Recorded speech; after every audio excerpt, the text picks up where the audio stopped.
And this is part 2 of peanut butter and jellyfish.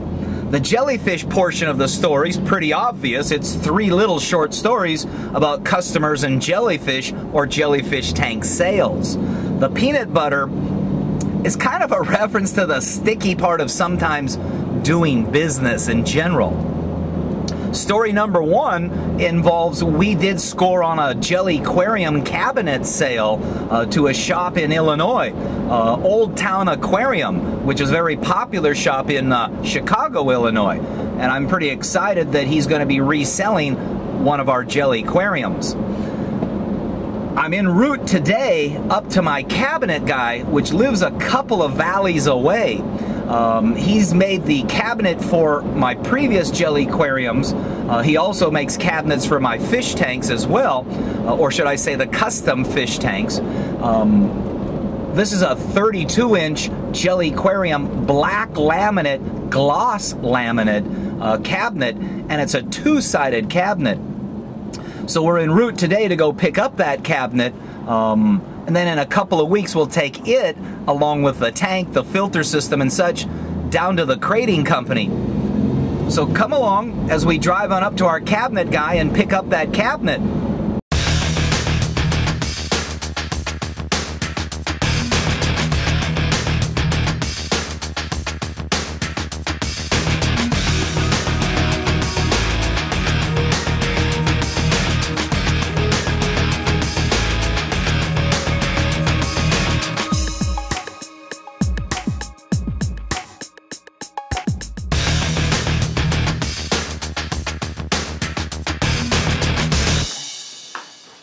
And we've safely arrived at our cabinet maker's location. We're here to pick up the cabinet, a laminated cabinet for a Jellyquarium system. I'll point that out. We'll go ahead and load this up in the van.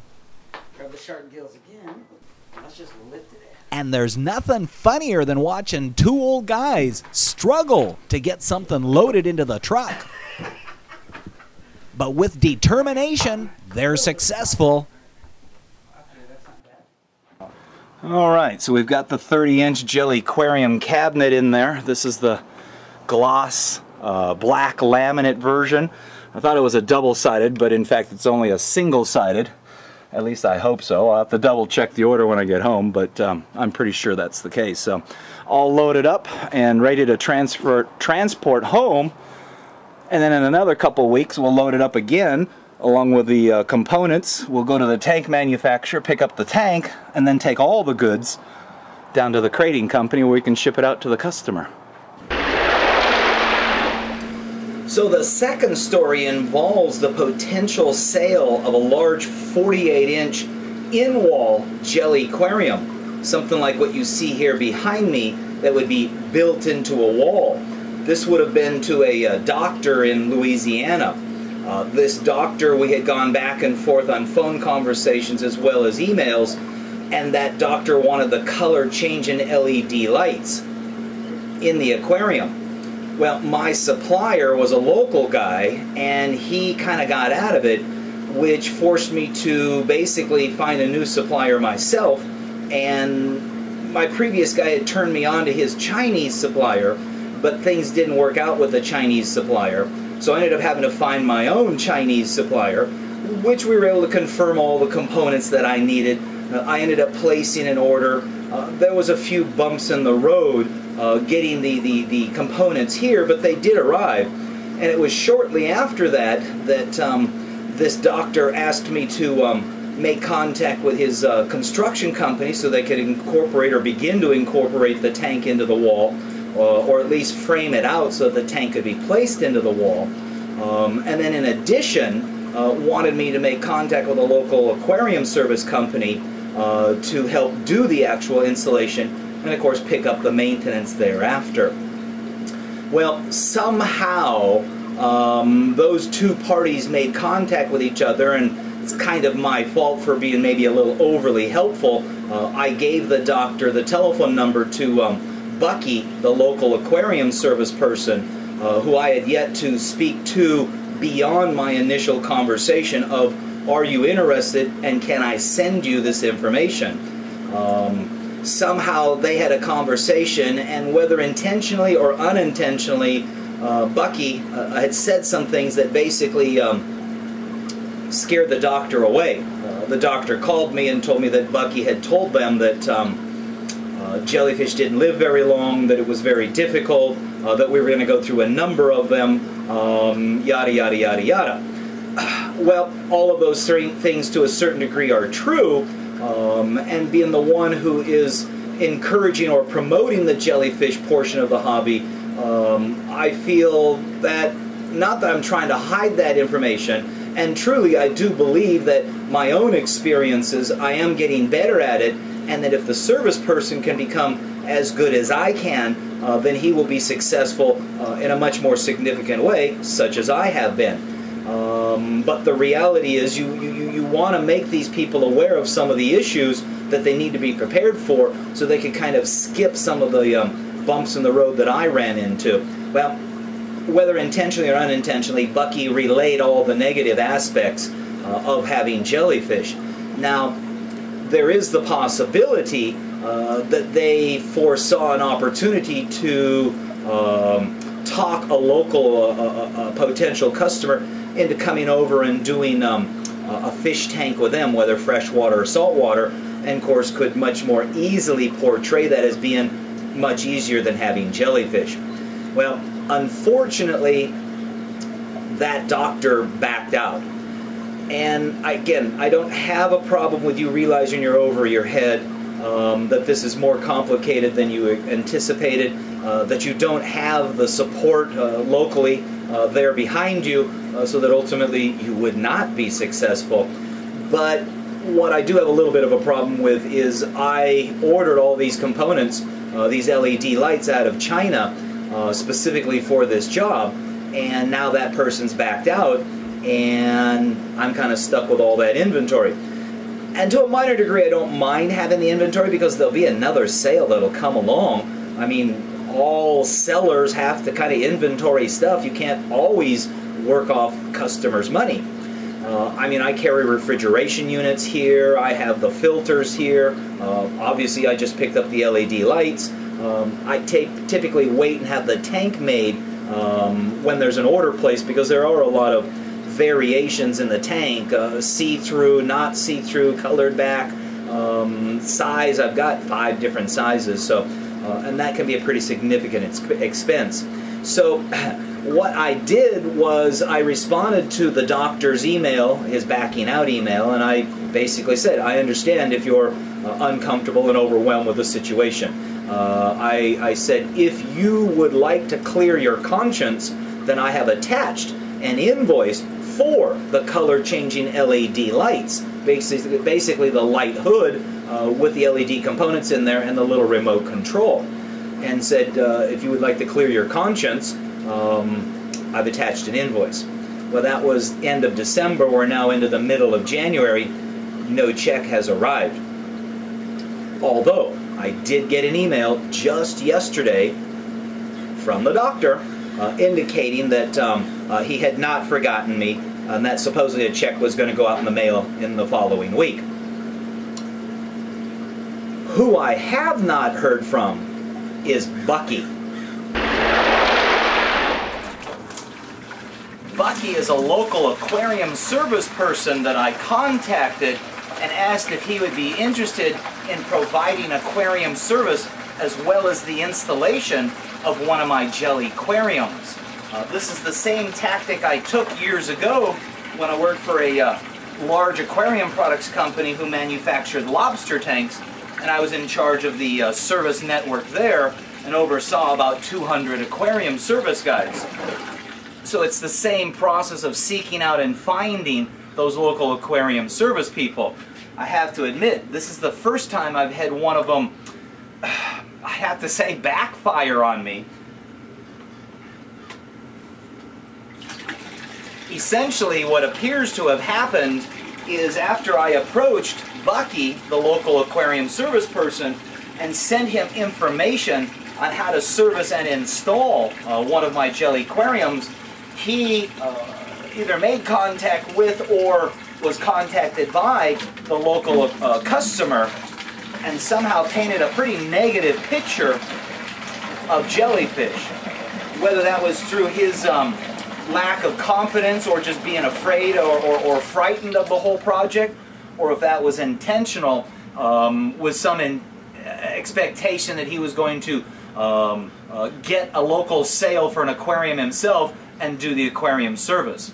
The point of the conversation is, I telephoned Bucky right after the doctor called me to find out what did he say to the customer that had frightened her so much. And I was kind of head off by the store owner, who basically kind of pushed me off to the side and said she wasn't aware of what he had said and that he was busy putting fish away and would call me back after he was done with that. Well, again, that same telephone call went out at the tail end of December. It's now the middle of January. I've not heard yet from Bucky. So I can only assume that he's either embarrassed and knows that he screwed up the sale, or he screwed up the sale so that he could get the local sale. In either way, it hurt me. Obviously, I'm not going to get that Jelly Aquarium sale, which is about a $5,000 sale. Are you ready for the Marine Aquarium Expo this coming March 31st through April 1st of 2012? This is the largest aquarium consumer trade show in North America and a destination spot for marine hobbyists. Held at the newly remodeled OC Fair and Event Center and featuring over 100 exhibitors, speakers, demonstrations, and a huge product raffle. For more information, visit marineaquariumexpo.com. Reef Hobbyist Magazine believes that our hobby, our fellow hobbyists, and the animals in our care are best served by the free distribution of quality information. Reef Hobbyist Magazine provides hobbyists with critical husbandry information with an emphasis on marine ornamental breeding efforts. Reef Hobbyist Magazine is available for free in local fish stores across the country, or you can subscribe at www.reefhobbyistmagazine.com.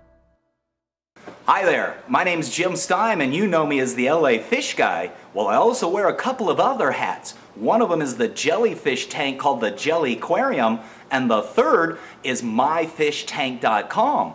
I offer an entire line of acrylic aquariums ranging from rectangular to hexagon, flatback hex, as well as the custom curve front aquariums.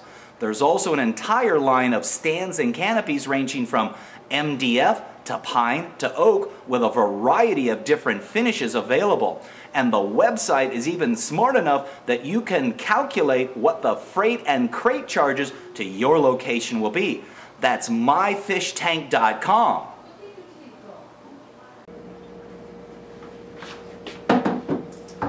It's these local aquarium service people that I need to use, because that's how I'm going to be able to install some of these Jelly Aquarium systems, as well as provide localized service, because not everybody is interested in sticking their hand into the tank and servicing a jellyfish tank, or even understand what a saltwater aquarium requires. So the point is, I'm going to continue to go about seeking out aquarium service people in the same manner.